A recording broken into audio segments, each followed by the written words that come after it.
because I feel like it's needed to be heard, and she's an amazing human being. So that's why I wanted to bring it back. Thank you, sis. Well, I just want to say that I am a survivor, and that's where my writings come from. So my first book is a fiction novel, and it's about a couple who is very successful, very established, but they're trapped in this horrible domestic violence relationship. And then my second book is it's my story told through poetry. And Mm-hmm. so I just thank God I survived because I heard God's voice in 2009 telling me He wanted me to write these books, and I just wasn't ready. So I only just got the first book published last December, and then I got my story published this August. So it's like brand new. Yes. And I feel so blessed because there's a magazine called BWA for Black Women Authors, and I got to make the cover last May. Very good. Congratulations. Look at you. Yes, and I had did a book signing in Virginia, and so she shared some of the pictures from the book signing. So I Beautiful. had a different book cover before. Um, this was my first book cover, Nice. That's and beautiful. then I kind of upgraded it to the cover that it is now. And this is one of my friends, Flo, who she really helped me so much in the book signing because that day my blood pressure was through the roof and my head was spinning and oh my God, I couldn't do anything. She set everything up. She talked to people, and it was a really great book signing. That's good. So So what? every Friday we do a Poets Lounge. It's called Poets Lounge. It comes on Friday, not every Friday, every first Friday of the month. We do the Poets Lounge where poets come on and they read their poetry. So if anybody would like to come, you're more than welcome. Wait, let me see. Yeah. So we I have see. different artists that come on, and it's on Facebook. And Paulette Henson, she's the one who is the host. So Nice. this Friday we'll be on there. So I mean, it's so exciting to be able to share my story because I really want to help people out of these toxic relationships. I've been in toxic relationships literally my whole life, and it started with my mother. She was the first toxic person in my life, and so I always looked for men for love, and I found out that that doesn't work.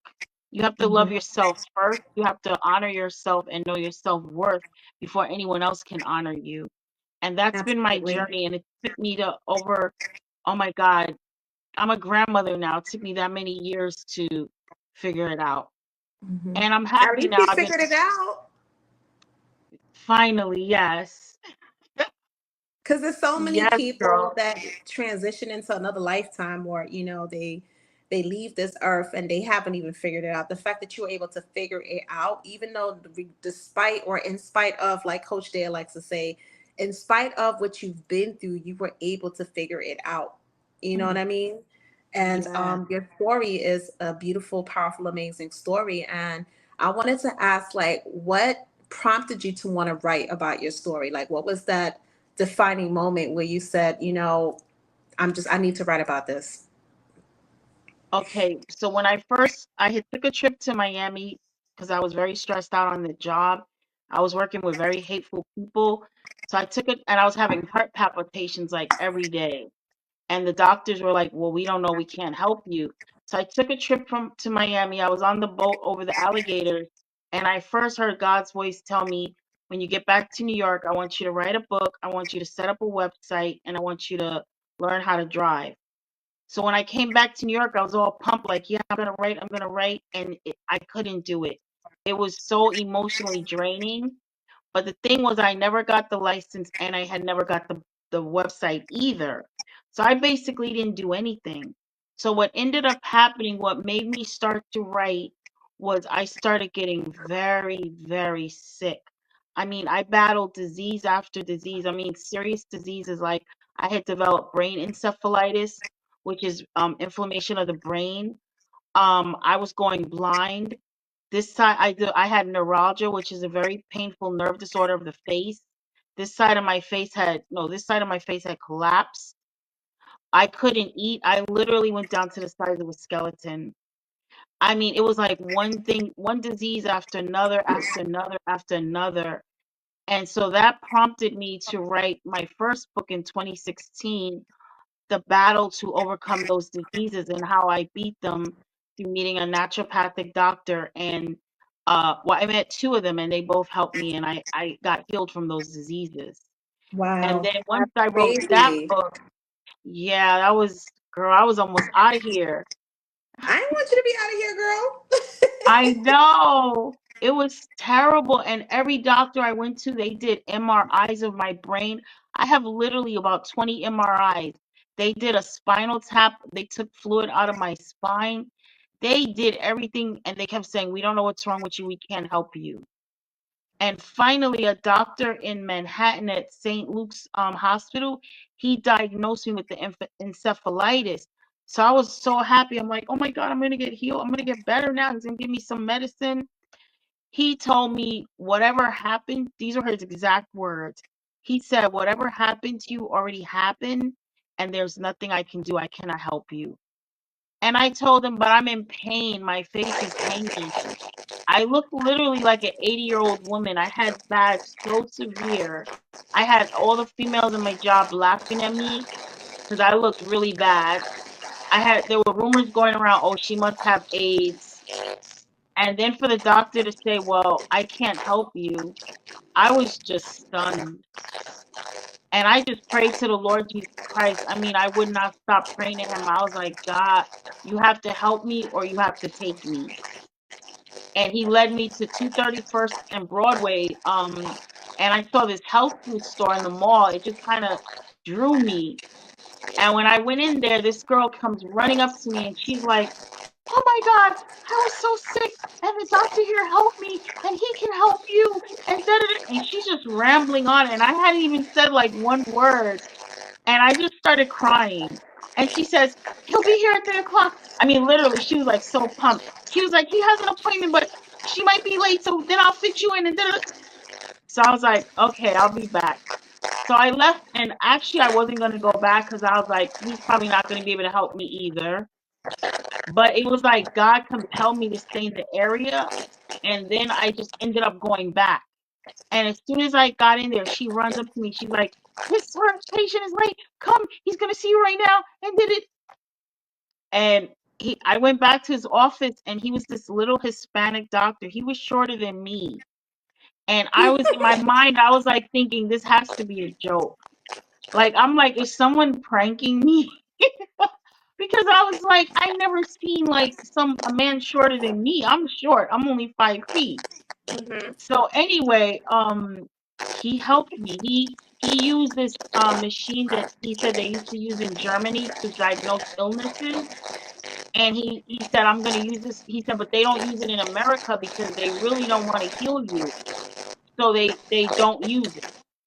And he said, wherever your problem is, the lever is going to go crazy. So he put it all over my body. And the lever was just like, broop. As soon as he put it on my stomach, it was like, broop, broop, broop. He goes, it's your colon. So I was like, really? Now it's my colon now? I mean, I was just done. I was ready to leave this earth. And he said, Yeah. he says, this is what you got to do. And he told me to go home and do organic coffee enemas. And I was like, what is that going to do? And he's like, just do it. You'll see. And when I started doing it, thousands of parasites started coming out of me. And I called him and I was like, oh my God. I was like, parasites are coming out of me, all different kinds. And he says, I didn't want to tell you, but yeah, he says, that's the problem. And he said, the parasites are causing the other diseases. And I was shocked. So I was like, well, how long should I do this? He was like, keep doing it. I did it for 3 weeks straight. And for 3 weeks straight, there were parasites coming out. And he told me that whoever eats meat has parasites in their body. But what happened to me was I had a sluggish colon. So I wasn't going to the bathroom. So everything had backed up. and the parasites was like eating me alive. Oh It was wow. crazy. Anyway, I went and saw another doctor who she completely cleansed me out, and literally within 3 weeks to the day I went to see her, all my diseases cleared up. Wow. Yeah, I mean, my vision came back, the encephalitis went away, my face went back to normal. It was literally hanging, like it looked like I had a stroke. It was horrible. And so I realized after battling all those diseases that because I didn't be obedient and do what God told me to do, that it was time to now do it. Whether I wanted to do it or not, I had to. I didn't want to share my story of being beaten and abused, but I was like, yeah, I need to share it. I'm still here for a reason. And so Absolutely. that was what prompted me now to write these books. Wow. When That's you see death like that, it's like, oh my God, it's time to do something. girl, trust me, I know. I was out in 2011 and I had to turn around and take care of myself, share my story, become a life coach, help people in that manner. Because the way I was helping people with the fashion and stuff, it was good. But at the same time, I Right. was defending myself in so many different ways. And I had, like, you know, what I used to do. So I don't have to explain to you, but just having 50 models, training them, working with them, fashion show, da da da da da da da da. And I wasn't taking care of me. And then I got pregnant, and then it was like no babies. It was an empty sac. I had to go and have a DNC done. Oh, The DNC wow. actually triggered the fibroids, and the fibroid got infected, and that's what almost killed me. Oh So my God. the coulda woulda girl, and I was like, when I get out of here, I'm gonna do better for myself. So I had to take care of me. So I completely understand what you mean when God is like, Yes. okay. But then here's the thing. 2.5 weeks later, after I had the fibroids removed, my gallbladder was damaged beyond repair. So I was healing from one surgery, going into another surgery. Oh my Yeah. gosh. So Wow. I need to learn to done yet because I'm stubborn. I'm very hard headed. So God was like, okay, yeah, you're gonna be stubborn and hard headed. We're gonna give you 2 full lessons so you Thank can learn. you. Hmm. So I know what you're going through, and I'm just like, holy shit. I It's get it. no I joke. completely. Wow. And then, What got you through? What got you through that? huh? What got you through it that you were able to keep your mind? Because it's very, whew, I just knew that I was here for a reason, and I knew that I've been through a lot in my life before that, and this was something to like really, really shake me to my core and wake me up spiritually, and it woke me up spiritually because my whole being shifted, my mindset shifted, the way I saw people, everything shifted, and I yeah. knew like, okay, walking my purpose is completely different for what I was doing. And, you know, I had my tribe. Of course, my ex husband was there for me. Dennis, he really, really helped me through that process. I just had good people in my life that were there. And so, you know, to have to go But through that surgery, I was just like, okay, I guess. And then we were getting married August 20th, and I had the second surgery 2.5 weeks before we got married. wow. Yeah. So I was in the hospital from July 8th all the way to August 4th. Hmm. 2 different hospitals, 2 different That's surgeries. like a long time. Yeah. Hmm.